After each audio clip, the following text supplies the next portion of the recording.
My recollection is coming in on a Monday and finding the analyzer on my bench, which I used for testing each day, was gone. John came in late and was completely ecstatic. He had been out with Rush over the weekend, and he had successfully used this analyzer, which I use to test gear every day, and measured the concert doing the transfer function with the music going. He'd also come to the immediate conclusion, came up with a name over the first day, and came up with the conclusion that we could not use the graphic EQs, that was the standard of the industry, and that we needed a parametric EQ. One of the big things to come out is as soon as we started measuring things, we knew we had to refine A, the tools for measurement into something that could practically live out on the road, not on the bench, and B, we had to have better tools to implement the corrections, such as a superior equalizer, which is how then this begins the real path that took us forward.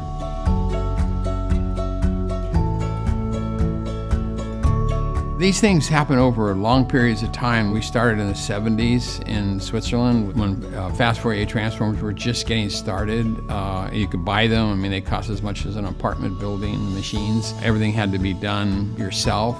It took, like 20 years to make progress during those times. It was very slow and tedious, and a lot of people participated, had a great luck in gathering scientists that would help me on this journey.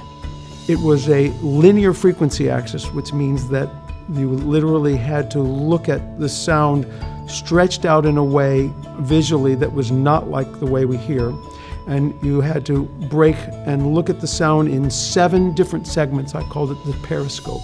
So you would look at the range of the subwoofers, then you would look at the low mids, and then you would look at the mids, and then you'd have to remember what you had seen in these other areas. I remember some of the early stuff we did with the Grateful Dead and Pavarotti. We could see the response change when the audience, not even just when the audience came in, but during the show, you could see that it would start to change, and you could see what frequencies were shifting and how the humidity and things start to affect the sound. So this was really, really exciting. I think those early days of realizing that we could actually do this with an audience in place and not disturb them, using the Pavarotti's voice itself and to look at things was really probably the big, oh my God moment.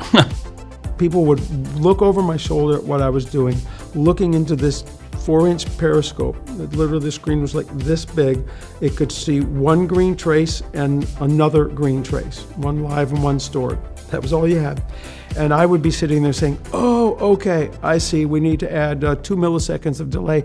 And they would say to me, are you just making this up? Because it literally, you had to have a decoder ring to run this. It's exciting to see people who are interested in making the art better. Sound is becoming more recognized, it's becoming important, being studied in neuroscience, and it's coming out of its infancy of a kind of a hobby into a very real form of work that people are working on. So it's nice to see it recognized. Thanks again to the TECnology Hall of Fame for this honor. We're very humbled by this, and we hope to carry on the mission into the future. Yes, we really appreciate it.